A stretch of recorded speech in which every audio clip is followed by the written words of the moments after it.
Welcome back. You got Will and Iman here from the Block Runner MetaZone Rovi and M-Scribe, and today we have been ruined.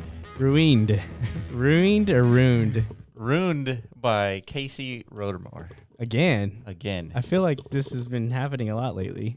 A lot of is Casey just on a wrecking rampage, or is he actually God himself? After 8 months of disappearing act, he comes back. He talks about, what's it Drive called? chains? Drive chain, yeah. Yeah, he came back with the vengeance, right? He walked up from underneath that overpass. Right. Very aggressively towards that woman shuffling through papers. And he just had to let everybody know, drive chains are a big deal, right? Yeah. And then here we are. And then it's you know what?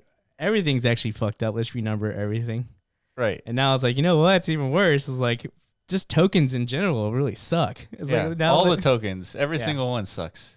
Yeah, so it's definitely weird. It's definitely an unprecedented self-sabotage of behavior from some sort of founder. Yeah. If it's what it feels like, right? But why is the question. Why would you do this to your own ecosystem? Yeah, so let me just read the first couple of lines here of his blog post. So this was dropped about 20 hours ago. Yeah, let's call it a day ago. Yeah, one day. Yeah. I'm not sure creating a new fungible token protocol for Bitcoin is a good idea. Fungible tokens are 99.9% scams and memes. Wow. However, that's quite the claim, which sounds like Gary Gensler's writing this intro statement. Right. But what else do you have to say? However, they don't appear to be going away anytime soon, similar to the way in which casinos don't appear to be going away anytime soon. Yeah. So creating a good fungible token protocol for Bitcoin might bring significant transaction fee revenue, developer mindshare, and users to Bitcoin. Yeah, so basically he's equating token generation to casinos.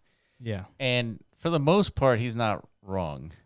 And that's the annoying thing about this. Yeah, I don't know if 99.9% are scams per se. Scams is definitely a pretty heavily implication. It's more 99.9% of the experimentation within a fungible token environment don't come to fruition through many different means, right? It's just one of them being scams, yeah. Yeah, one of them being actual legitimate intentional scamming of the public. Yeah.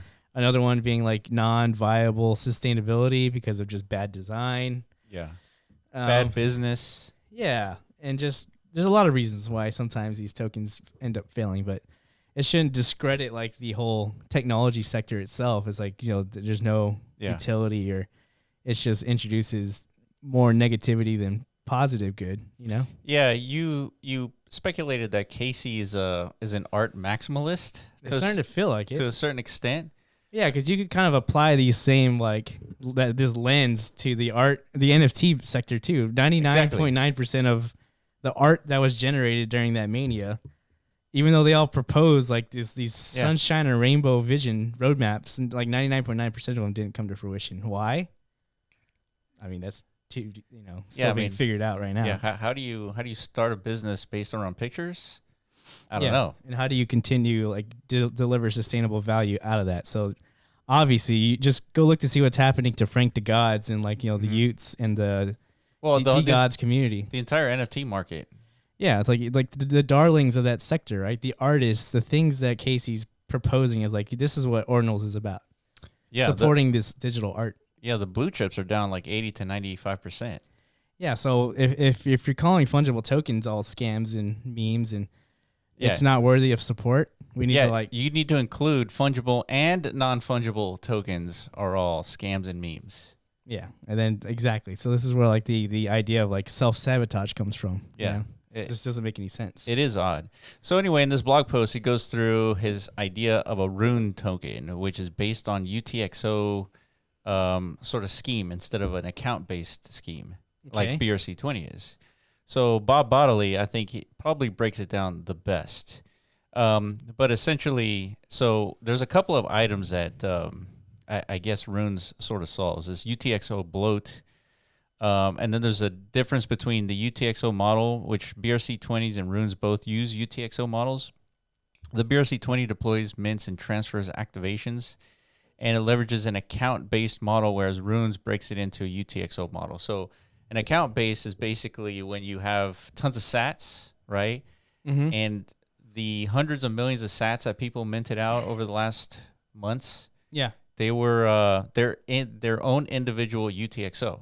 Yeah. But if you have multiple UTXOs in your account balance, it just adds everything up and it gives you one number. Mm-hmm. So that's an account-based model. And then so the UTXO model is based on UTXOs. However many UTXOs you have based, using this rune system, you have that many runes. Okay. And so it's fundamentally a different scheme, basically. Okay. So what are the big,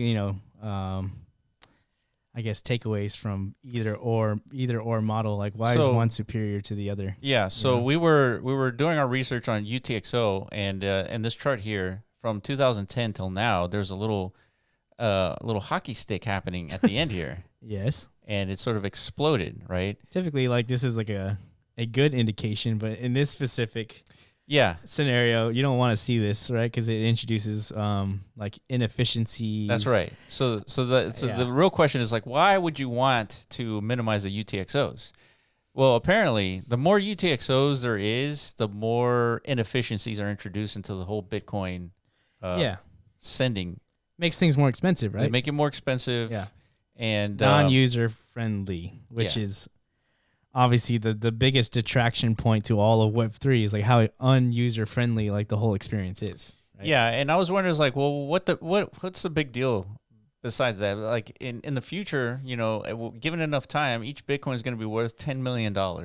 Whoa! Right? Okay. Right. That's huge prediction there. Mm-hmm. And once we get to that point, we're going to have to divide Bitcoin into its many UTXOs to be able to transact with it. Right. And so ultimately, like I feel like this is accelerating the inevitable. But it could not be the case, right? So you're saying like this is going to be an issue no matter what. So I feel like it will be at some point in time in the I guess foreseeable, like non-foreseeable future, but what's happening now because of a result of all this I guess momentum that's building in the developer space of Bitcoin. Yeah. Because of BRC20 tokens specifically, that's what's on the scope from this proposal. Right. It's making that impending issue a much more like bigger problem foreseeably. It's a now issue, not a future issue. So we have reliance of off-chain indexers.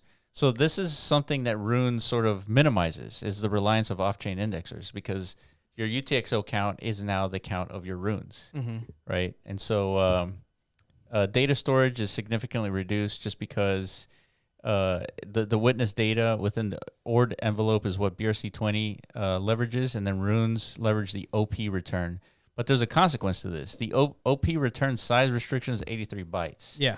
So that means that you can only send runes to a few people per in each of the significantly transaction, which significantly limits the benefits of the rune by sending it to a few people each. Yeah, and this is kind of like where I stand on all this is this new rune proposition like introducing more like functionality or more robustness to this fungible token ecosystem, right? It doesn't seem like that's the intention behind all this, right?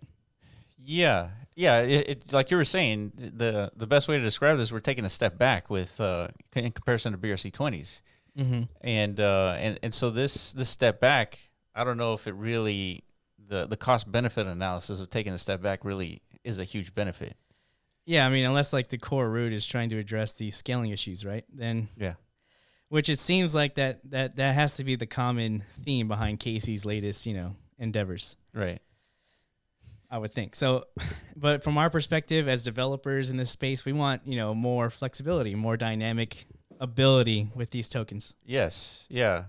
So is that taking a step back, I don't know if that's like the best approach here. Right. That's why I think people are more supportive. BRC20 already has a network effect, right? Yeah. It already did kind of like cross that threshold of acceptance and became $1 billion thing. Right. And, let's kind of like introduce more robust functionality through different means, kind of like what TAP is doing. Right. And whatever Alex Labs is working on, there's different ways we can kind of like increase, migrating it to stacks, things like this, right? Yeah. Not necessarily like restarting a whole new infrastructure period for Bitcoin, Yeah.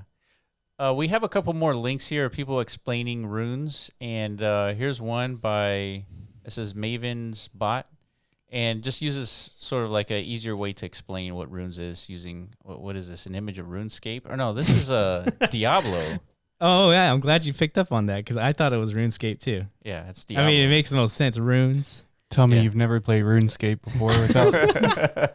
I mean, I am a WoW maximalist, dude, so yeah, you can't blame me, dude. I thought this looks like ass. I thought for sure this was RuneScape, dude. Yeah, I think it is Diablo. It's definitely Diablo. Confirm my Mattyverse. Oh, really? Okay. Yeah.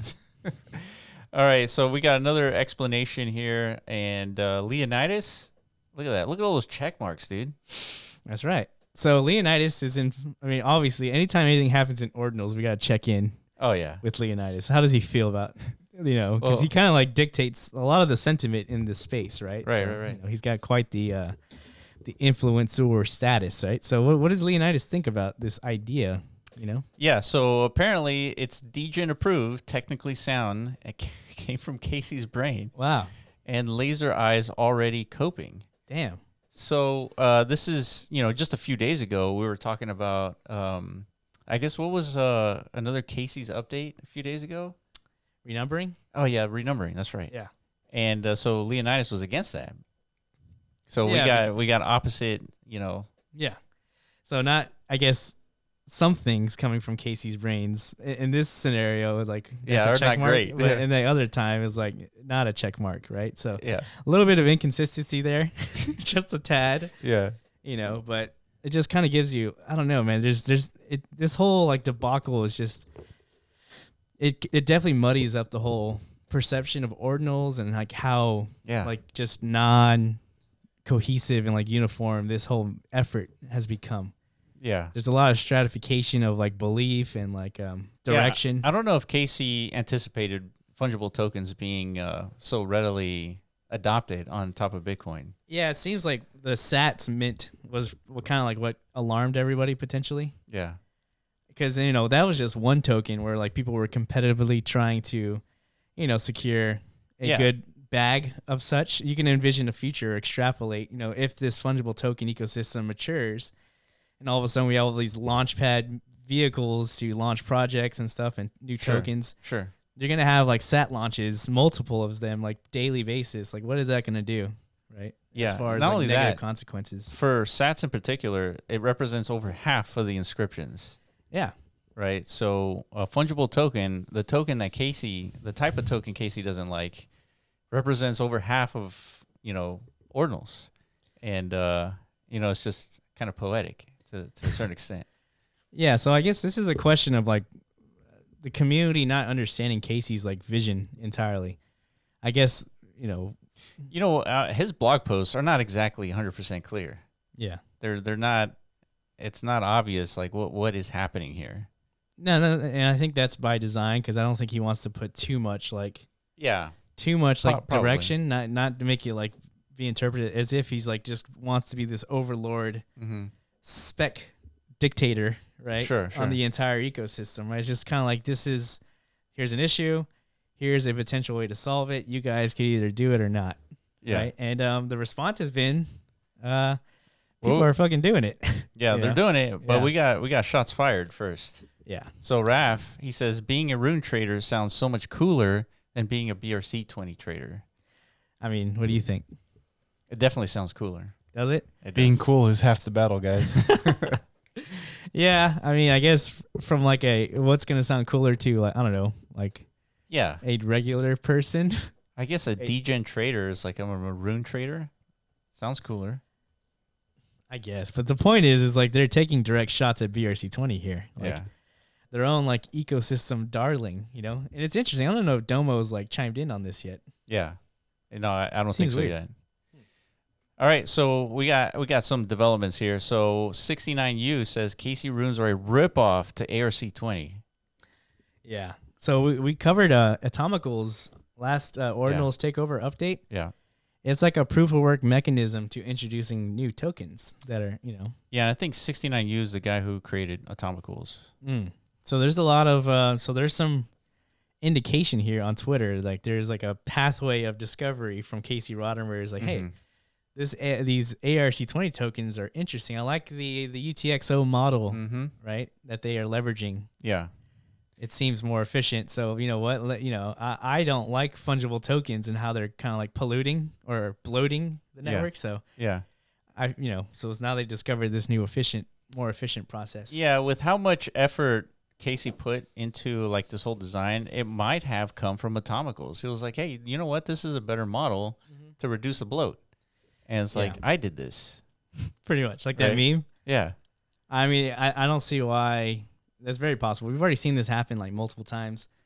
Like Track comes out with Tap and like a way to introduce more functionality, and then like Unisat kind of like takes the same principles and redeploys it in their way. So this is kind of like happening across this industry. Yeah, I feel like developing on Bitcoin is so narrow that a lot of people are going to come up with the same idea potentially, just because there's only so much you could do with the structure of Bitcoin. So this could be a coincidence, but it could also not be a coincidence. But nonetheless, I think we're going to have somebody from the Atomicals team on our podcast coming up soon. So let's get deeper into what are the parallels between these two token models. Sure. And also just deep dive on Atomicals itself, because there's a lot of traction being generated there. Yeah. So just a heads up. Yeah. So here's the tweet. So it started with Mononaut. That's the guy who created bitfeed.live. And he starts with, it's also tiresome. But if you notice, every single transaction hash starts with 0420. Right, and so this is a result of Atomicals protocol, right? And so it has like some mining mechanism associated with it, where you can sort of force the beginning of a transaction hash to start with any arbitrary value. Interesting. And so he kind of goes on to explain, and so finally it says on the plus side, they've ditched JSON for a slightly less awful CBOR encoding and used the UTXO model for transfers. And so that's when Casey comes in. And this was 2 days before he made the blog post. And so Mononaut identifies its Atomicals. Yeah. So it's interesting. A little bit more depth into like this whole saga. Yeah. Where it could potentially, this idea have been, originated from for Casey. Yeah, check this out. I mean, in order to get that hash, you have to create a nonce value that your computer has to generate where the hash equals the start of 0420. There you go, dude. It's interesting. I like it. It's cool. This is why we're going to deep dive soon. So yeah, back to who is actually giving a fuck about these runes and how's the market responding? So apparently we have a bunch of projects already supporting runes. So what is this called? Ordinals? Ordify? Hold on. Ordinals? No, there's an L there. Ordinals? That's weird. Anyway, so yeah, here they are supporting runes, but most importantly, we got Ordinals wallet. They've already minted the first rune token called Rune. Yeah. And it's 21 million, the whole supply they own. That's how runes work. Because that's another one of the detractions, right? There's no like mint function. There's only like a deploy and transfer function to this new one, right? Correct. Yeah, so if you it's have a weird decision. So that's another vertical of like reducing the robustness that already exists. Like BRC20 is already so limited. Right. So it's kind of like a little bit of a regression to like more limitations. So now it's like the only way to distribute these tokens is through some sort of non-fair distribution mechanism, right? Yeah. Something that's more aligned to like projects. Like an ICO. Like an ICO, that's right. Yeah. Yeah. So Ordinals wallet, not even 20 hours later, they're like, I heard you guys like rune tokens, so they've already set it up as well. Yeah, dude, the rune token buttons are coming out. Yeah. So, I mean, it's happening, and it makes sense because of the last time this happened with BRC20, right? Yeah, so you have to mint all those tokens to yourself, and then you have to distribute them somehow in a token launch mechanism. Yeah. So people are able to sell their tokens, and yeah, that's the only functionality there is with runes. Yeah, so I think that's the race that's happening now. But again, what does a great incentive motivation do? Nobody knows if runes will actually gain any traction. Yeah. Like I said, it's just a blog post, but it potentially will if these platforms start, figuring out how to create them and then create the distribution mechanisms. Yeah. And what's the motivation to do that? It's like, well, Unisat was deeply involved in like BRC20's like infrastructure. Dude, are we really going to see this thing repeat? Right? 2017, we had ICOs. 2021, we have IDOs. Are we gonna see 2024 with runes? Rune dios? Possibly. I mean, it is like a reoccurring like primitive of like Web3. It's like token launch mechanisms that just kind of like spin out. Yeah. And then of course we get like large ecosystems that result, like a Cambrian explosion, Man. Okay, so we might be seeing here history repeat. Potentially. Maybe. Yeah, we'll see. So it's going to depend on a lot of things, like its communal support. Who knows? Maybe like there's already like a BRC20 like coalition with Stacks and Alex Labs and Domo. So we might see it, one of those. A split. Split, dude. Who knows? Yeah. That's up in the air right now pretty heavily, I think. So. All right, guys. Well, let us know what your opinion is. Are you on the Rune side? Are you sticking with BRC20s? If you're a builder, which one are you going to choose? That's the real question. Or do they both suck? Yeah. Or should we be very possible. Should we just go to Stacks? Yeah, like can we just start building smart contracts? Yeah. It's like, if you're a dev, let us know. Like, what is the right path? That's right. What should we do? All right. Also, make sure you sign up for our newsletter. There's going to be a ton more content on there. I appreciate you guys for watching, and we will catch you in the next video. Peace.